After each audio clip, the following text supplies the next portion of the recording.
तो जो peptic ulcer disease है ये कौन सी बीमारी है? ये जीआई ट्रैक्ट की बीमारी है कि नहीं है?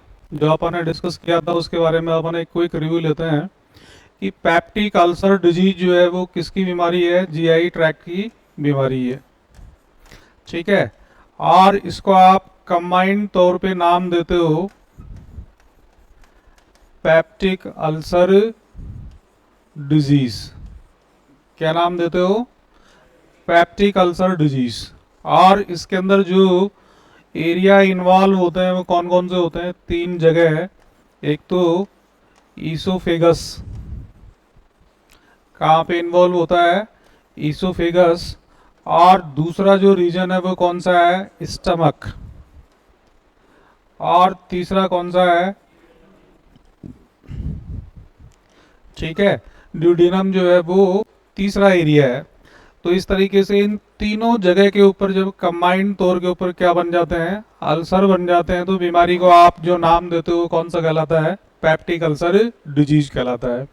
ठीक है, पेप्टिक अल्सर डिजीज, या आप कहें कि आपके जीआई ट्रैक्ट के अंदर जो इनर लाइनिंग है, सबसे अंदर वाली, एनाटॉमिकली अगर अपन देखें तो जो जीआई ट्रैक्ट के ऑर्गन्स को अंदर से प्रोटेक्ट करती है उस स्ट्रक्चर का नाम जो है वो कौन सा है? Mucosal layer. कौन सी लेयर है? Mucosal layer.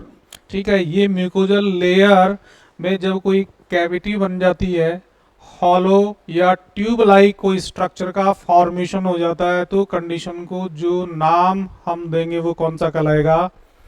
पेप्टिक अल्सर कहलाएगा। आगे अल्सर कहलाएगा। अल्सर सामान्यतया शब्द है, एक वुंड का ही एक प्रकार है। किसका प्रकार है? वुंड का। वुंड किसको बोलते हैं हम लोग? जहाँ पे आपकी स्किन की कहीं भी कंटिन्यूटी क्या हो जाती है? ब्रेक हो जाती है, तो उस कंडीशन को आप क्या नाम दे देते हो? वुंड नाम दे देते हो। वुंड जो है इसके बहुत सारे प्रकार होते हैं। ठीक है, कोई सर्जिकल वुंड होता है, कोई नेचुरल वुंड होता है, कोई इन्फेक्टेड वुंड होता है, कोई कंटामिनेटेड टाइप का वुंड होता है, और कई बार आप सर्जिकल ब्लेड की हेल्प से कट करता है सर्जन, वो भी एक प्रकार का क्या है? वुंड है। ठीक है, जो केयर आप पोस्ट ऑपरेटिवली पेशेंट की करते हो उसमें भी किसकी केयर करते हो? वुंड की केयर करते हो। तो सामान्यतया आपके बॉडी में जहाँ पे भी स्किन के अंदर कंटिन्यूटी जो है, लगातार जो कंटिन्यूटी जो आती है उसके अंदर जो ब्रेक आ जाता है, उसमें कहीं पे डिसकंटिन्यूटी आ जाती है, तो उस कंडीशन को आप नाम दे देते हो कौन सी चीज? वुंड। ठीक है, एक प्रकार के अल्सर है। अल्सर थोड़े छोटे होते हैं। ठीक है, सुपरफिशियल भी हो सकते हैं, ये डीप भी हो सकते हैं। ठीक है, डिपेंड करता है। और परफोरेटेड टाइप के अल्सर भी हो सकते हैं जो फट जाते हैं, कहीं से कट जाते हैं, आर पार जो है एंटायर लेंथ जो है वो इसकी इन्वॉल्व हो जाती है। ठीक है, तो अपन देखते हैं क्विकली। पेप्टिक अल्सर जो है वो एक प्रकार का हॉलो टाइप की स्ट्रक्चर है जो आपके आउट एरिया जो है उसको इन्वॉल्व करता है, और स्पेशली कौन सी चीज? Mucosal wall of the gastric mucosa. ये शब्द आपको ध्यान रखना है। ठीक है, अदरवाइज तो अल्सर के बहुत सारे प्रकार हो जाते हैं, वो फिर कौन से अल्सर की बात कर रहे हो? तो अपन शब्द कौन सा काम में लेंगे? Gastric mucosa. कौन सी चीज?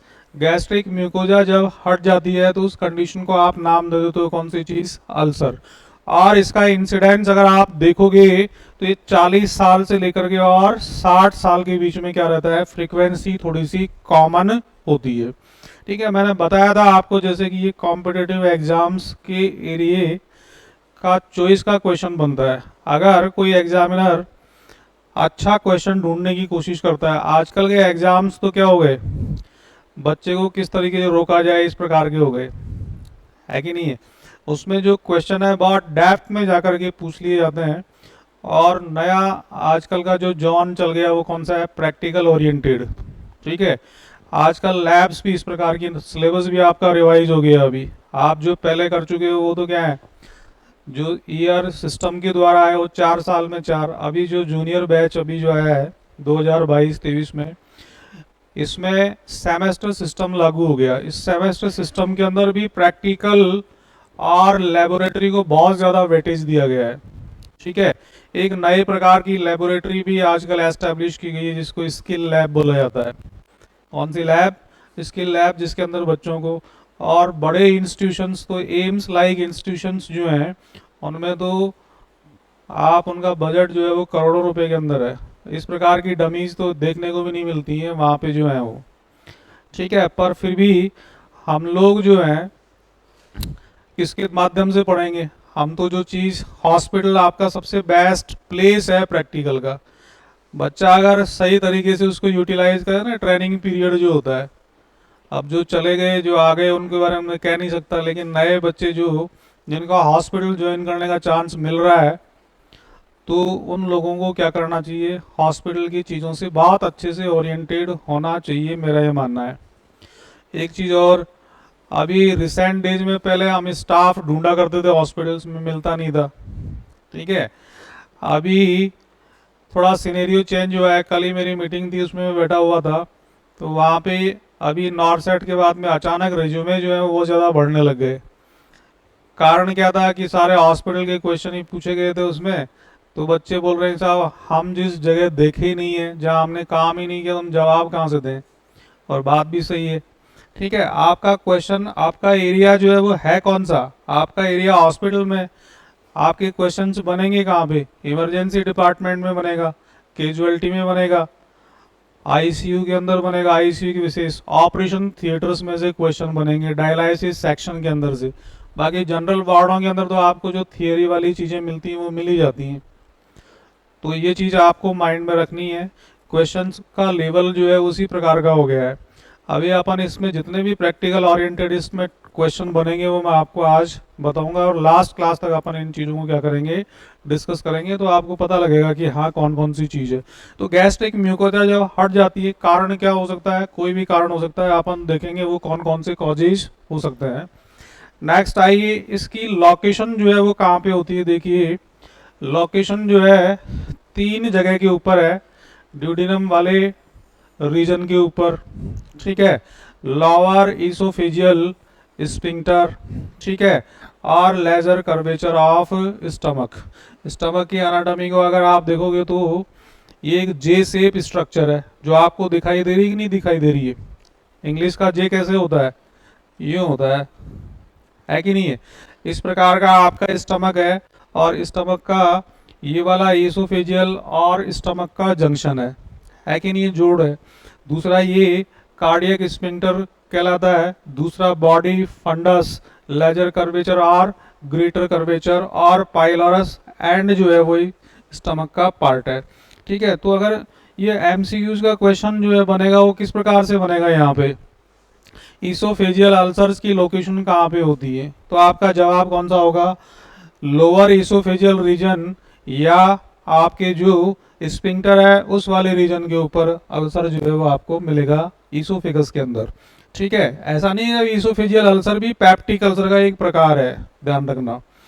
दूसरा, गैस्ट्रिक अल्सर जो है बहुत कम मात्रा के अंदर होते हैं। अगर इनका परसेंटेज देखा जाए तो 20% के आसपास ही होते हैं, 18 से लेके 20% तक। जो रिमेनिंग 1-2% होते हैं वो दूसरे जॉन के अंदर, माउथ में भी हो सकते हैं, और कहाँ पे, इसोफेगस वाले जॉन के अंदर भी हो सकते हैं। और सबसे ज्यादा जो पाया जाने वाले अल्सर हैं वो कौन से हैं? ड्यूडिनम वाले रीजन के अंदर होते हैं। तो ये 3 प्रकार के प्रकार हो गए, और 3 क्या हो गई? लोकेशन हो गई। और बात बारी ये पाइलोरस वाला पार्ट जो है, ये बिल्कुल स्फिंक्टर, ये जो ल्यूमन है, जो इंटेस्टाइन की ल्यूमन, ये ल्यूमन बिल्कुल कवर्ड हो जाती है। बहुत बारी ये अब नॉर्मल टाइप के कनेक्शन और फिस्टुला जो है उनका भी फॉर्मेशन हो जाता है, वो इसको क्या कर देते हैं? बंद कर देते हैं, जिससे फॉरवर्ड फ्लो ऑफ फूड जो है वो बंद हो जाता है। एडवांस केसेस के अंदर यहाँ पे एक सर्जरी होती है, जिसको आगे पढ़ेंगे अपन, बिलरूथ प्रोसीजर के द्वारा करते हैं, जिसमें कुछ हिस्सा जो डिजीज पोर्सन है अल्सर का जो ठीक नहीं हो पा रहा है, दवाई से बार बार दवाई देने के बाद में भी ठीक नहीं हो पा रहा है, तो ऐसे केस के अंदर इसको सर्जिकली एक्सरसाइज कर देते हैं पूरे तरीके से, और ये जो डिस्टिल पार्ट है इसको स्टमक के साथ में क्या कर देते हैं? कनेक्ट कर देते हैं। आ रही बात समझ में? तो ऐसे केसेस भी आपको बहुत सारे देखने को मिलते हैं। आगे बात समझ में? आगे बढ़ते हैं। कॉजेज, कॉजेज की अगर अपन बात करें तो सबसे पहला कॉज जो है वो कौन सा है? ग्राम नेगेटिव बैक्टीरिया और एच पाइलोरी। ये एच पाइलोरी क्या है? हेलिकोबैक्टर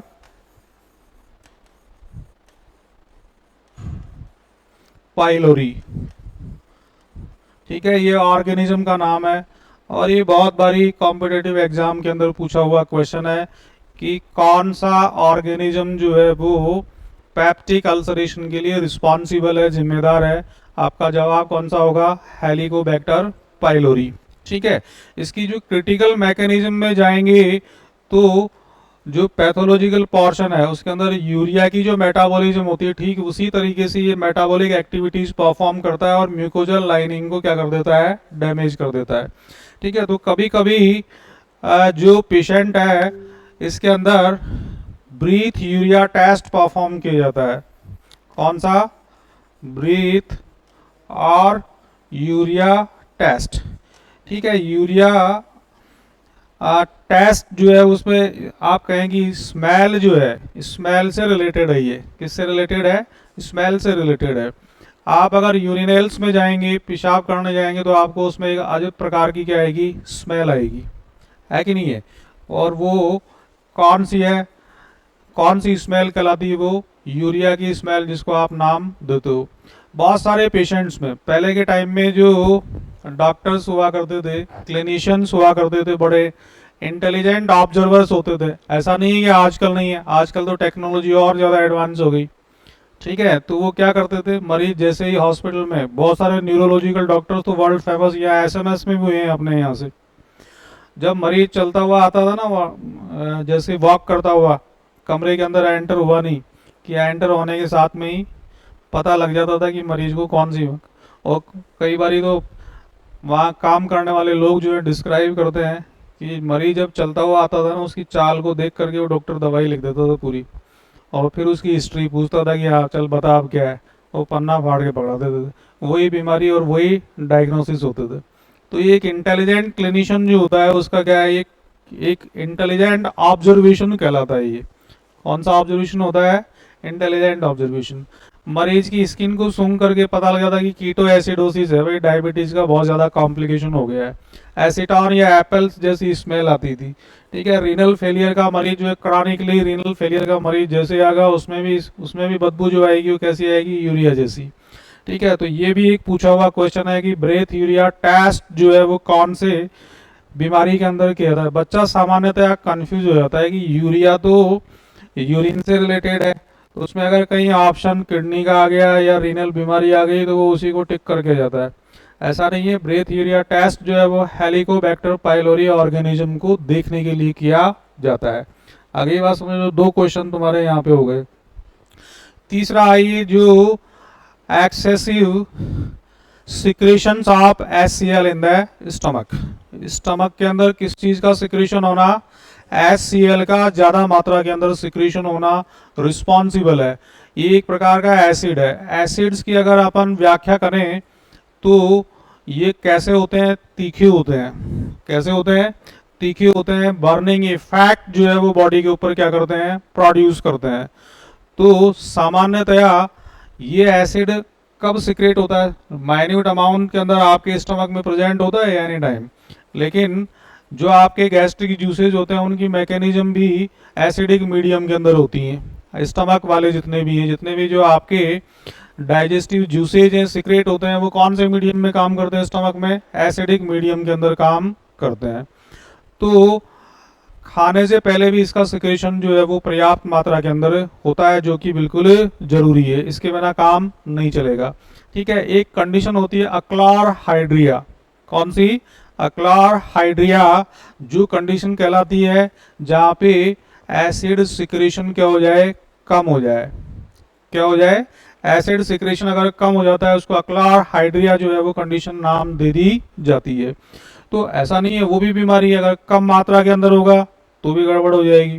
ठीक है, और ज़्यादा मात्रा में सिक्रेट हो रहा है तो ऐसे में इसका जो इफेक्ट है वो गैस्ट्रिक म्यूकोजा पे इरिटेटिंग इफेक्ट प्रोड्यूस करेगा। कौन सा इफेक्ट प्रोड्यूस करेगा? Irritating effect. और ये इरिटेशन इफेक्ट जो है प्रोलॉन्ग्ड होगा, एक दिन में नहीं होगा। एक दिन के अंदर ये चीज़ पॉसिबल नहीं है। रिपीटेड एक्सपोजर्स के साथ में मल्टीफैक्टोरियल कंडीशन है, एक कॉज नहीं है। अगर आप कहेंगे साहब exact what is the exact pathology of peptic ulcer, it is still unknown. इसका कारण अभी भी ज्ञात नहीं है। ये सारे नॉन फैक्टर्स हैं, जिन व्यक्तियों के अंदर ये मिलेगा उनके अंदर पेप्टिक अल्सर का रिस्क बना हुआ रहेगा, लेकिन what is the exact pathology we don't know. ठीक है, बीमारियां जो है वो बहुत सारी हैं, उनके कारण जो है बहुत सारे अननोन है। उनमें से एक जो पेप्टिक अल्सर, उसका एग्जैक्ट कॉज क्या है, क्यों ये म्यूकोजल डैमेज होती है, इसके पीछे भी मल्टी फैक्टोरियल थियरीज काम में आती हैं। तो यहाँ पर HCl जो है वो ज़्यादा मात्रा के अंदर सिक्रेट हो रहा है। अब कौन कौन सी कंडीशंस में हो सकता है, व्यक्ति अगर खाली पेट रहता है तो एसिड तो पड़ा हुआ रहेगा, वो तो कहीं ना कहीं इफेक्ट पैदा करेगा आपके शरीर के अंदर। तो ऐसे व्यक्ति जो लंबे टाइम तक खाली पेट रहते हैं वो भी रिस्क के ऊपर है। आ रही नहीं आ रही बात समझ में? ऑबियस पीपल्स, अगर आपके डाइट के अंदर फाइबर्स की मात्रा क्या है, कम मात्रा के अंदर है, ठीक है, बैलेंस प्रकार की डाइट आप नहीं ले पा रहे हो, हाईली स्पाइसी टाइप का फूड आप ले रहे हो, तो ये भी क्या है, एक अल्सर डेवलपमेंट का क्या है, रिस्क है। ठीक है, एज का संबंध तो है ही है, मेल फीमेल के अंदर इक्वली हो सकता है गैस्ट्रिक, ठीक है, और मेल फीमेल का ड्यूडिनल अल्सर्स में 2:1 का रेशियो जो है वो देखने को मिलता है। ठीक है, अब अपन बात करते हैं तीसरी, ओ पॉजिटिव ग्रुप वालों के अंदर ये ज़्यादा मात्रा के अंदर होता है, और chronic use of non steroidal anti inflammatory drugs, ये NSAID ड्रग्स जितनी भी हैं वो एसिडिक होती हैं नेचर के अंदर, और ये ज़्यादा मात्रा के अंदर एसिड में, जब एसिड मिक्स होता है तो वो गैस्ट्रिक इरिटेशन क्या करता है, पैदा करता है। ठीक है, तो ऐसे व्यक्ति जो लंबे टाइम से क्या ले रहे हैं, non steroidal anti inflammatory drugs, pain killer दवाइयाँ जिनको हम बोलते हैं, आजकल बहुत सामान्य हो गई। हर किसी व्यक्ति के सर में दर्द हो गया, गोली खा ली, पेट में दर्द हो गया, गोली खा ली, हड्डियों में दर्द हो गया, गोली खा ली। तो ये जो टेक्निक जो है, जिनको आप लंबे टाइम से क्या दे रहे हो, non steroidal anti inflammatory drugs दे रहे हो, इसका एक कारण और भी है। और कारण कौन सा है, NSAID दवाइयाँ जो हैं वो साइक्लोऑक्सीजनेज के इनिबिशन करती हैं।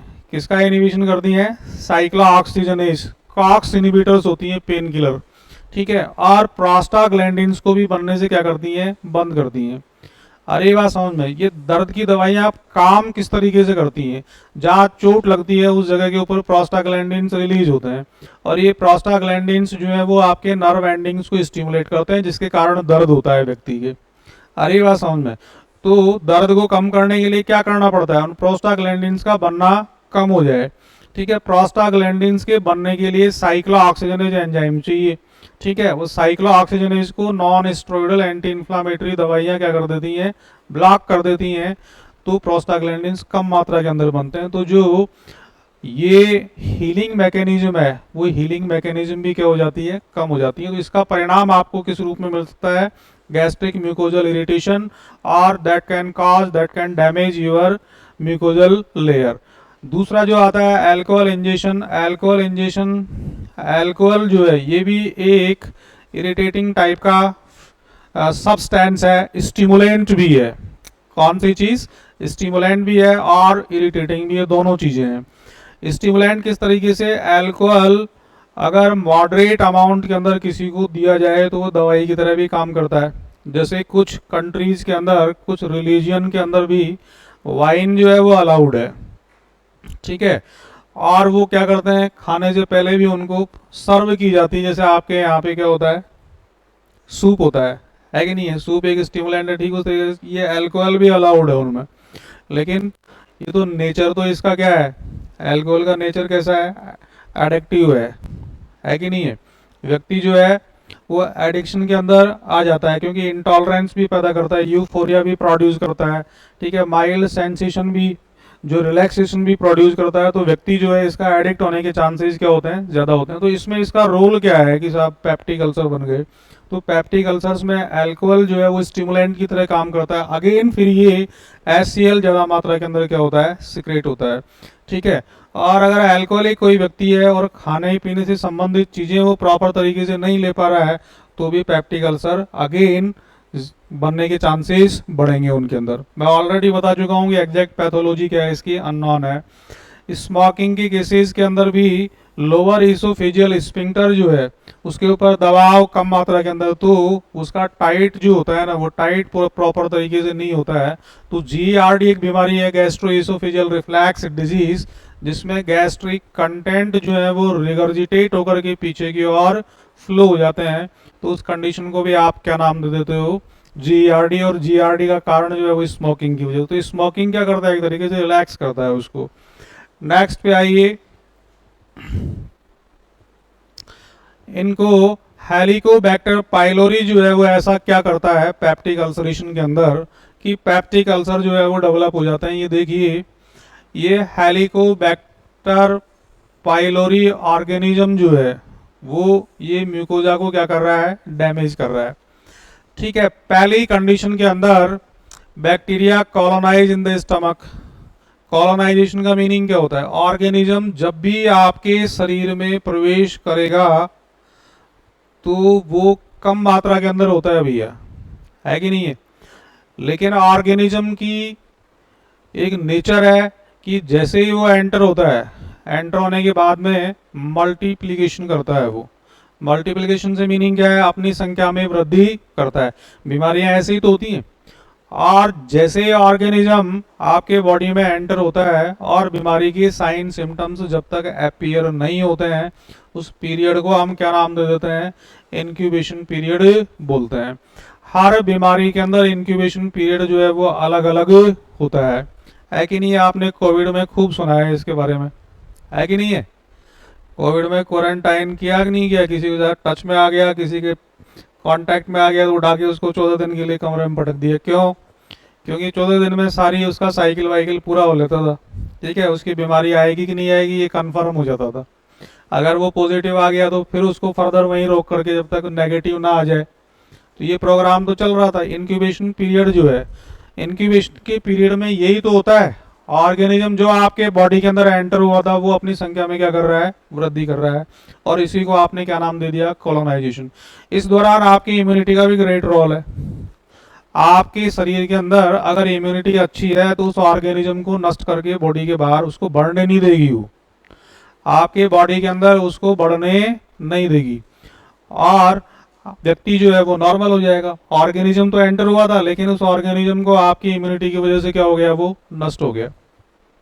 लेकिन जब आपकी इम्यूनिटी जो है उसको इराडिकेट नहीं कर पाती है, उसको रिमूव नहीं कर पाती है, तो ऐसी कंडीशन में व्यक्ति क्या हो जाता है, बीमारी के प्रभाव के अंदर आ जाता है। ठीक है, तो ये कॉलोनाइज ऑर्गेनिज्म जैसे भी कोई भी रीजन की वजह से एंटर हुआ, ठीक है, तो एंटर होने के साथ में ही कौन सी चीज, बैक्टीरिया ने क्या किया, कॉलोनाइज किया, अपनी संख्या में क्या कर ली, वृद्धि कर ली। इसका प्रभाव क्या आया, जो आपकी म्यूकोजल लेयर, ये नॉर्मल जो लेयर थी, ये लेयर क्या हो गई, डैमेज हो गई। अब डैमेज होने के साथ में आपने देखा जहां पे भी क्रैक्स आते हैं,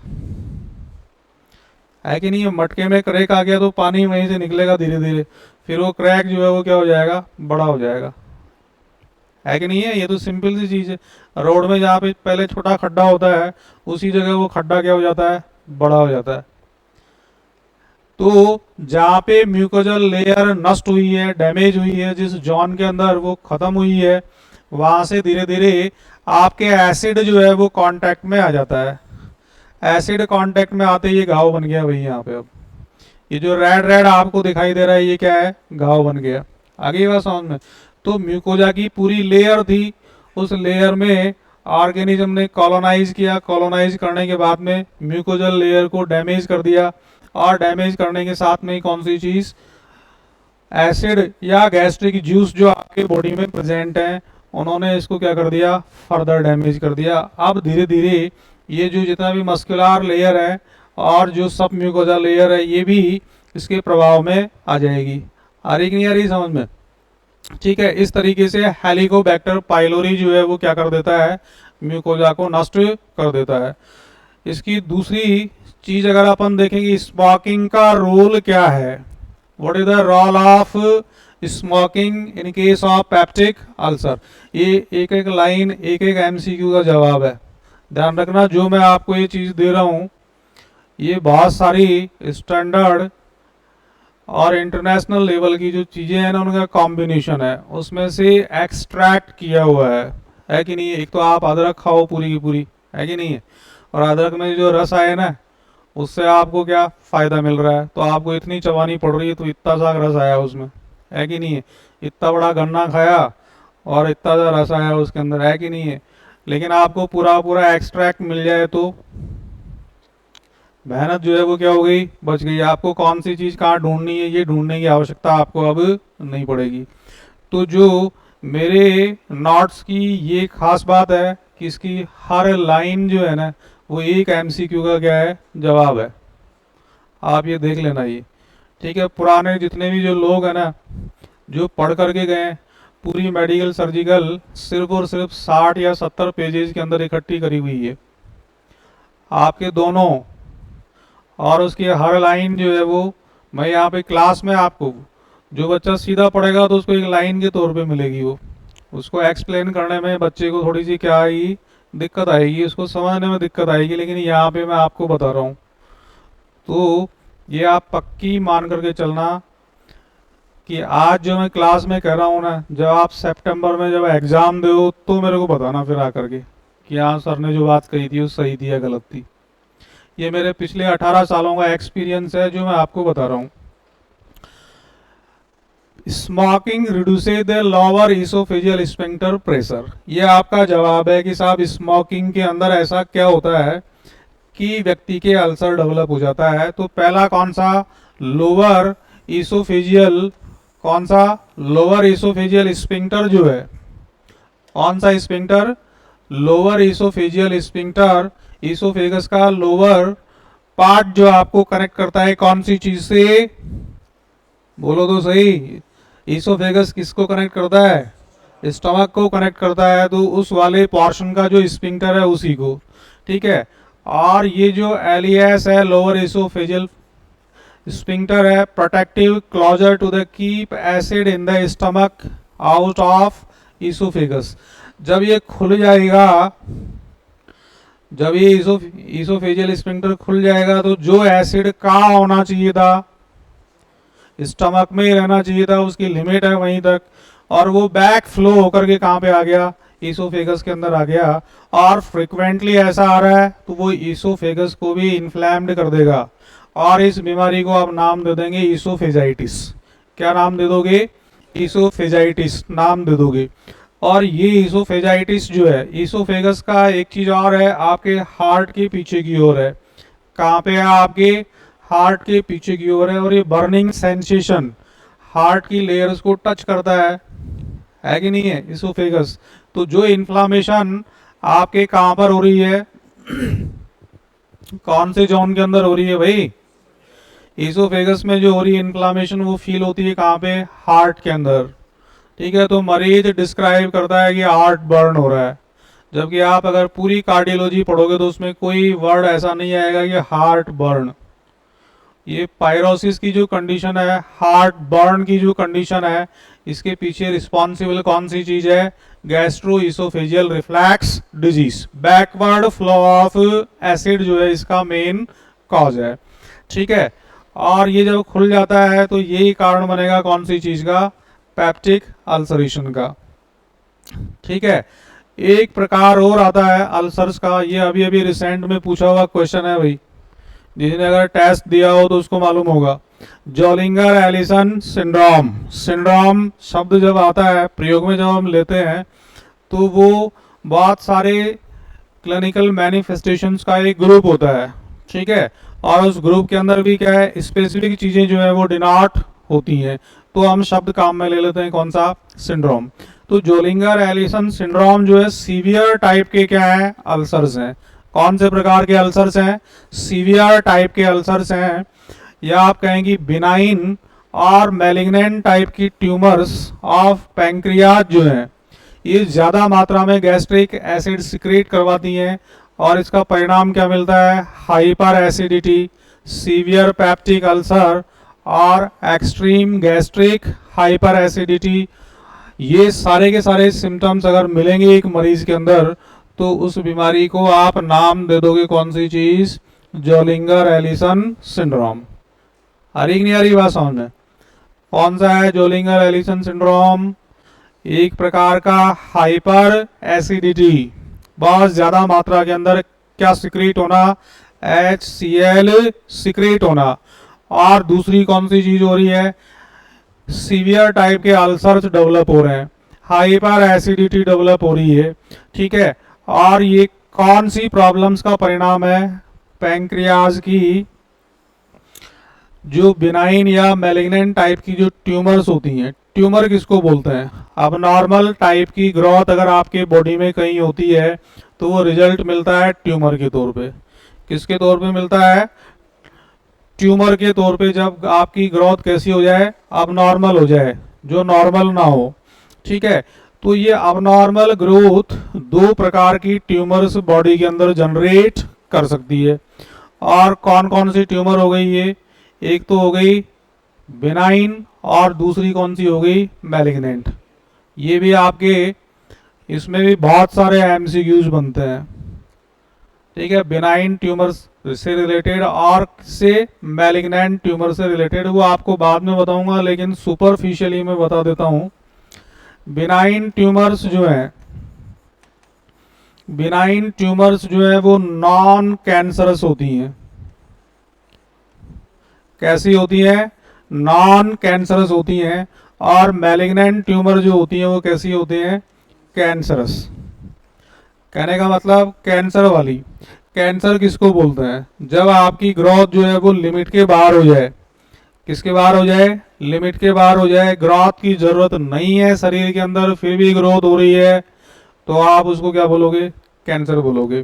ठीक है, गाड़ी में ब्रेक फेल हो जाए, अगर ग्रोथ की mechanism, growth controlling mechanism fail हो जाए, नए प्रकार की कोशिकाओं का बनना चालू हो जाए, हाइपरप्लेसिया, हाइपरट्रॉफी सामान्यतया आपके बॉडी में होती है।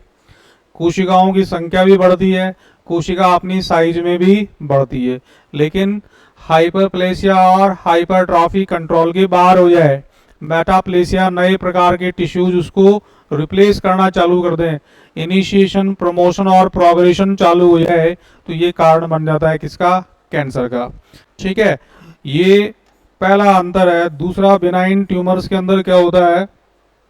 साइज तो बढ़ता है, लेकिन इसका साइज जो है बहुत धीरे बढ़ता है, या कभी कभी स्टेबल भी हो जाता है एक हद तक बढ़ने के बाद में। लेकिन जो मैलिग्नेंट ट्यूमर्स होती हैं वो लगातार बढ़ती हुई चली जाती हैं। ठीक है, तीसरी चीज, जो नॉन कैंसरस ट्यूमर्स होती हैं कैप्सुलेटेड होती हैं। कैसी होती हैं? कैप्सुलेटेड। कैप्सुलेटेड से मीनिंग क्या है? चारों ओर से इनको झिल्ली घेरे हुए रखती है। उस प्रकार की ट्यूमर्स कौन सी होती हैं? बेनाइन होती हैं। बेनाइन का एक कैरेक्टरिस्टिक कौन सा हो गया? कैप्सुलेटेड। ठीक है, बेरनी होता है क्या? उसमें गुठली होती है, उसको तो टफ होती है, लेकिन चारों ओर क्या है? उसके गूदा है। वो आप उसको दबा करके देखोगे तो जो आपके लिम्फ नोड्स हैं पालपेट करते हो तो फिसल जाते हैं ना। वो फिसल क्यों जाते हैं? क्योंकि वो कैप्सुलेटेड होता है। अरे ये बात समझ में। और जो कैंसरस टाइप की जो टिश्यू होते हैं वो कैसे होते हैं? वो आपके नॉन कैप्सुलेटेड होते हैं। कैसे होते हैं? विदाउट कैप्सूल के। जैसे गोभी के फूल को पकड़ोगे आगे से तो कैसा खुरदरा फील होगा कि नहीं होगा? बोलो तो सही। ठीक है, तो वो आप आसानी से देख सकते हो। तीसरी चीज, जब आप बायोप्सी परफॉर्म करते हो तो इसमें डिफरेंशिएशन आता है। बेनाइन के अंदर आसानी से आप पता लगा सकते हो कौन सा ऊतक है, कौन सा टिश्यू है। लेकिन मैलिग्नेंट जो है वो कैसा होता है? अनडिफरेंशिएटेड होता है। कैसा होता है? अनडिफरेंशिएटेड होता है। ये इसका मेन कैरेक्टरिस्टिक है। ये स्प्रेड नहीं होती हैं। पांचवा अगर डिफरेंस अगर करें तो बिनाइन ट्यूमर्स स्प्रेड नहीं होती हैं, दूसरे अंगों तक नहीं जाती हैं, जिसको आप मेटास्टेसिस बोलते हो।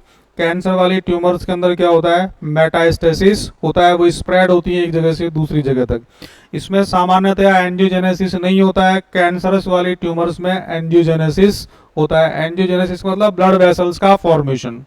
किसका फॉर्मेशन? ब्लड वेसल्स का फॉर्मेशन। ठीक है, और लास्टली ये लाइफ थ्रेटनिंग नहीं होती है, कहीं अगर फंक्शनल ऑब्स्ट्रक्शन पैदा ना करें तो। ध्यान रखना, कौन से वाली? बेनाइन ट्यूमर जो है वो लाइफ थ्रेटनिंग नहीं होती है, जबकि कैंसर की ट्यूमर जो है हमेशा कैसी होती है? लाइफ थ्रेटनिंग होती है, एक जगह से दूसरी जगह तक फैलती हैं।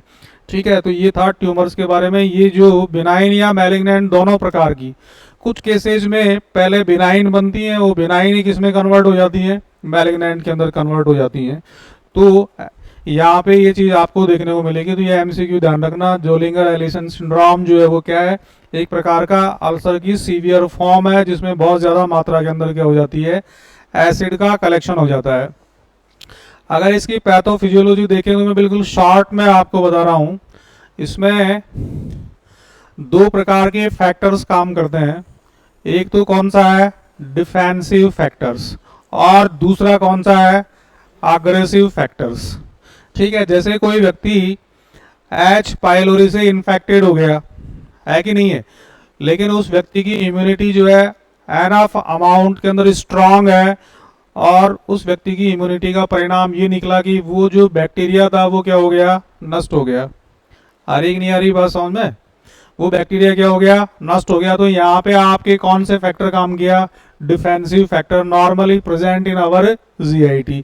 जैसे HCl है, खा गए आप, HCl ने उसको नष्ट कर दिया। HCl जो है उसका काम ये भी तो है, बैक्टीरिया और वायरस से क्या करना, प्रोटेक्ट करना। आप हैंड वॉश वगैरह ये करते हो तो इनमें जितने भी साबुन आते हैं वो एसिडिक ही तो होते हैं, है कि नहीं है? तो ये सामान्यतया जो आपके नॉर्मल डिफेंस जो है वो क्या कर गया, काम कर गया। ठीक है, एक्सरसाइज करने वाला व्यक्ति है, उसकी इम्यूनिटी बहुत अच्छी है, ऐसे व्यक्तियों के अंदर अल्सर्स के डेवलपमेंट होने के चांसेस क्या हो जाते हैं, कम हो जाते हैं। तो ये डिफेंसिव फैक्टर है। ठीक है, अल्सर किसी के डेवलप हो गया लेकिन व्यक्ति की हीलिंग पावर अच्छी है, विटामिन सी अच्छे अमाउंट के अंदर ले रहा है वो। ठीक है, विटामिन सी जो है वो किसको प्रमोट करता है, हीलिंग को प्रमोट करता है। उस व्यक्ति की डाइट अच्छी है, रिस्क फैक्टर है, कोई स्मोकर है, स्मोकर जो है वो रिस्क में है लेकिन उसकी डाइट अच्छी है उस व्यक्ति की, भाई है कि नहीं है? उस व्यक्ति की डाइट अच्छी है, प्रोटीन अच्छी मात्रा में ले रहा है, विटामिन अच्छी मात्रा के अंदर ले रहा है, रेगुलर एक्सरसाइज करता है, टाइम से सो जाता है। तो आप कहेंगे कि रिस्क तो है उस व्यक्ति के अंदर पेप्टिक अल्सर डेवलप होने का, लेकिन उस व्यक्ति के अंदर वो अल्सर डेवलप नहीं हो रहे हैं। तो ये डिफेंसिव फैक्टर हो गए, है कि नहीं है? दूसरी तरफ जो अग्रेसिव फैक्टर्स हैं, वो ये अग्रेसिव फैक्टर्स क्या कहलाते हैं?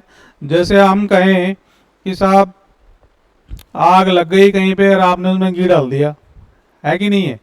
तो ये क्या हो गया, आग तो पहले जल रही थी, आपने घी डाल करके, तेल डाल करके उस आग को क्या कर दिया, और ज्यादा फास्ट कर दिया, है कि नहीं है? किसी व्यक्ति के कहीं ना कहीं कोई इन्फेक्टेड था, वो इन्फेक्टेड मटेरियल जो है, जो इन्फेक्शन था उसके साथ में और चीजें हो गई, उसकी डाइट अच्छी नहीं है, एक्सरसाइज नहीं कर रहा है, स्मोकर है, अल्कोहलिक है, तो ये सारी चीजें मिलकर के क्या होगी, अग्रेसिव फैक्टर हो गए।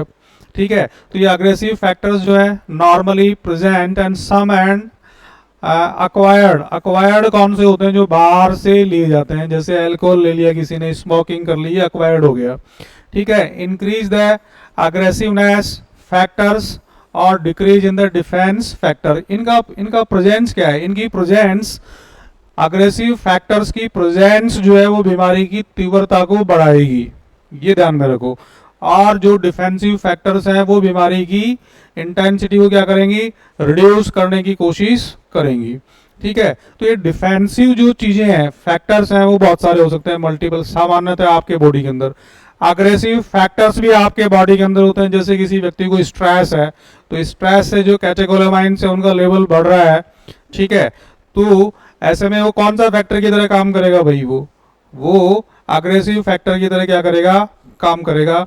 तो इस तरीके से पेप्टिक अल्सर्स की जो पैथोलॉजी है वो डेवलप हो जाएगी। जो म्यूकोजल डैमेज है उसमें ये मल्टीपल फैक्टर्स जो अपन ने पहले बात करी, वो सारे के सारे फैक्टर्स भी इसके अंदर इन्वॉल्व हो सकते हैं। नेक्स्ट बात करते हैं अपन एग्जाम्पल्स की। जैसे पहला है ट्यूमर सेल्स। कौन सी चीज है, ट्यूमर सेल्स। ट्यूमर सेल्स जो है क्या वो डिफेंसिव है, बताओ? ट्यूमर सेल्स जो है वो डिफेंसिव है क्या, बोलो तो सही। ट्यूमर होती नहीं है आपके शरीर के अंदर सामान्यतः, तो ट्यूमर सेल्स अगर प्रेजेंट है तो वो एक तरीके से क्या काम करेंगी, अग्रेसिव फैक्टर्स की तरह काम करेंगी। तो ये ट्यूमर सेल्स जो है इंक्रीज करेंगी किसके, सिक्रीशंस ऑफ एसिड, जो आगे जाकर के किसका कारण बनेगी, पेप्टिक अल्सरेशन का।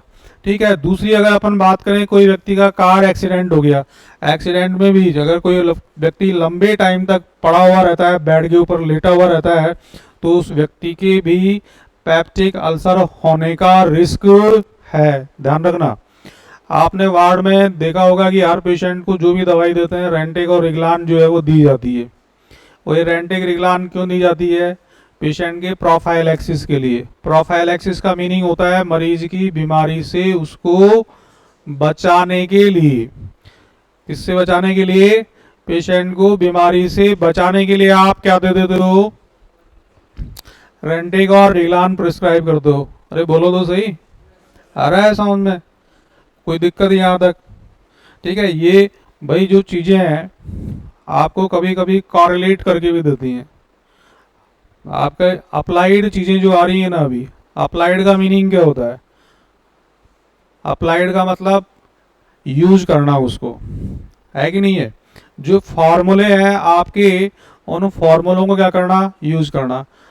एक समझदार व्यक्ति क्या करता है? कौन प्रैक्टिस करेगा? अपन जो है ना डिग्री सेंटीग्रेड से फॉरनहाइट कन्वर्ट करने वाला फॉर्मूला जो है ना उसको याद कर लेते हैं। अब आगे इस फॉर्मूले के अंदर वो वैल्यू डाल करके ना अपन निकाल लेंगे। अब बात खत्म, क्यों टाइम वेस्ट करें? कोई दूसरा टॉपिक पढ़ते हैं। लेकिन ऐसा नहीं है, जब तक आप 10-20 प्रैक्टिस नहीं करोगे, एक्सरसाइज नहीं करोगे, तो आपको वो कैलकुलेशन नहीं आएगी। अगर आप सीधे एग्जाम हॉल में बैठ करके फॉर्मूला आपको याद है तो आप इतने कॉन्फिडेंट नहीं होंगे, कई बार गलत भी हो जाता है कैलकुलेशन, है कि नहीं है? क्योंकि इंसान जो है वो ज़्यादा समझदार होता है कि नहीं? अपने ह्यूमन ब्रेन नेचर है ये। हम ये चीज़ एक्सेप्ट कर लेते हैं क्या जब हम थोड़े से मूर्ख हैं? बोलो, कोई स्वीकार नहीं करेगा। आप माँ बाप से जाकर के पूछो कि साहब मेरा बच्चा कैसा है? साहब मेरा बच्चा तो बहुत होशियार है, बस पढ़ता ही नहीं है। बच्चा तो क्या है? बहुत होशियार है लेकिन पढ़ता नहीं। बच्चा बहुत डिसिप्लिन्ड है लेकिन कभी कभी गड़बड़ कर देता है कि नहीं है? तो ये ह्यूमन नेचर है, तो साइकोलॉजी है। यहाँ पे कार एक्सीडेंट की जो केसेस हैं या एक्सीडेंटल केसेस कोई भी, मैंने एक एग्जाम्पल दिया है यहाँ पे हैमरेज होगा। हैमरेज क्यों होगा? क्योंकि ट्रॉमेटिक इंजरीज का परिणाम है। किसका परिणाम है? ट्रॉमेटिक इंजरीज का परिणाम है। किसी की गैस्ट्रोस्कोपी करी, ठीक है, गैस्ट्रोस्कोपी के दौरान कोई टिश्यू जो है वो छिल गया, है कि नहीं भाई? बहुत बार अपन टिश्यू भी लेते हैं वहाँ से पैथोलॉजिकल इन्वेस्टिगेशन के लिए, बायोप्सी के लिए, है कि नहीं है? मैं बताऊंगा आपको एक अलग पूरी क्लास में अपन डिस्कस करेंगे कि जो गैस्ट्रोस्कोपी कैसे की जाती है, सिग्मोइडोस्कोपी कैसे की जाती है, कॉलोनोस्कोपी जो है वो कैसे की जाती है। और इसमें से क्वेश्चन डेफिनेटली बनेगा, मैं आपको बता दूं। चाहे पेप्टिक अल्सर तो क्या है कि आजकल कम हो जाए लेकिन इसकी इन्वेस्टिगेशन से रिलेटेड क्वेश्चंस हैं, अपन डिस्कस करेंगे नेक्स्ट क्लास के अंदर। ठीक है, ये क्या हुआ भाई?